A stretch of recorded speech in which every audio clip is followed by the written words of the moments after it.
কোথায় থেকে বাধা আসলে রাস্তা পরিবর্তন করা দরকার আছে কিনা সেই কথা উনি বলে দেন এবং সেই অনুসারে বাকি সব হাতিরা নিজের এই বিষয়গুলোকে আরো সঠিকভাবে দেখতে পাবো, বুঝতে পারবো যে ভগবান যে সৃষ্টি করেছেন অর্থাৎ মহিলা,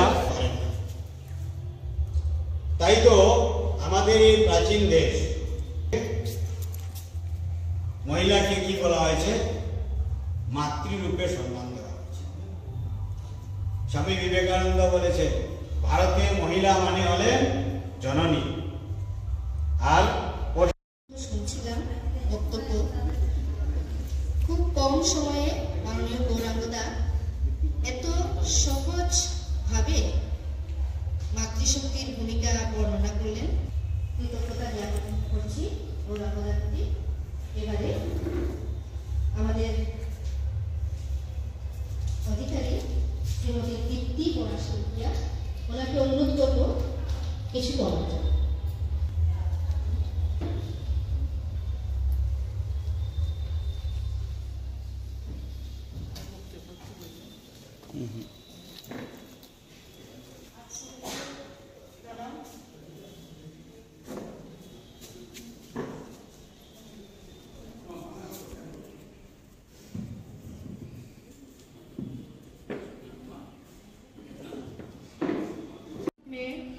अधिकारी मान्यता दी गई। दुनिया महिला सम्मान अधिकार दिवस मनाता है। ये भी शिक्षा में पुरुषों के सम्मान दे उन्नत है।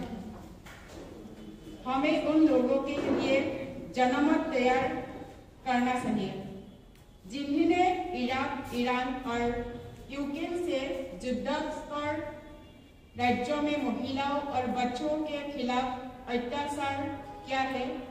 ये निंदा के पात्र है। मेरा दिल आज भी रोता है। সংযোজন এখানে দেখতে পেলাম মাতৃবন্দনার মাতৃদের এবং নারীদের এখানে উপস্থিতি সত্যি আজকে একটা অন্যরকম দিন লাগছে। মূল উদ্দেশ্যটা কি এবং সমাজের কাছে কি তুলে ধরতে চাইছেন আপনারা? আমরা ভারতীয় মজদুর সংঘ রাষ্ট্রীয় স্বয়ংসেবক সংঘের শ্রমিক সংগঠন এবং আজকের দিনে পৃথিবীর মধ্যে সবচেয়ে বড় ট্রেড ইউনিয়ন হচ্ছে বিএমএস। পৃথিবীর মধ্যে সবচেয়ে বড় ট্রেড ইউনিয়ন এবং আইএলওতে ইন্টারন্যাশনাল লেবার অর্গানাইজেশনে ভারতবর্ষকে গত 42 বছর থেকে আমরা রিপ্রেজেন্ট করে আসছি। G20-র মতো বৈঠক পরিচালনার দায়িত্ব বিএমএস এর উপরে ছিল। এইবার 70 বছর হয়েছে বিএমএস এর প্রতিষ্ঠার। 70 বছরে আমরা গত ফেব্রুয়ারি মাসেই কেন্দ্রীয় কার্যকারিণী আমরা আসাম প্রদেশে প্রথমবার করতে পেরেছি। এর জন্য আমরা অত্যন্ত আনন্দিত এবং আমরা আলাদাভাবে যে আমরা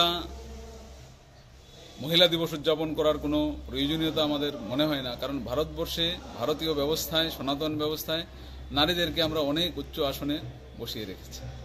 আমরা সর্বদাই তাদের সম্মান করে থাকি। আলাদা করে একটা দিন ধার্য করে নারী দিবস উদযাপন করার কোনো যুক্তি নেই। আমাদের যে একাত্মতা সূত্রম, সেইখানে আমরা দ্রৌপদী, কার্ণগী, গার্গী, মীরা, দুর্গাবতী এদেরকে আমরা প্রতিদিন একাত্মতা সূত্রমে প্রথমেই এদেরকে স্মরণ করি। ভগবান, তীর্থভূমি, পবিত্র নদী, তারপরেই নারীদেরকে আমরা স্মরণ করি। কিন্তু যেহেতু আমরা একটা আন্তর্জাতিক স্তরে আইএলওর সাথে আমরা জড়িত আছি, ইন্টারন্যাশনাল লেবার অর্গানাইজেশনের সাথে জড়িত আছি, সেই হেতু আমরা ওইটার সাথে সঙ্গতি রেখে আজকের দিনে আমরা আন্তর্জাতিক নারী দিবস উদযাপন করছি। আর আমরা আমাদের ভারতবর্ষের প্রেক্ষাপটেই করছি, সেটা তার জন্য একটু ব্যতিক্রমী। আপনার ভালো নামটা? রাজীব কুমার নাথ। কি পদে রয়েছে? আমার দায়িত্ব আছে ভারতীয় মজদুর সংঘের রাজ্যিক সম্পাদকের দায়িত্ব। ধন্যবাদ।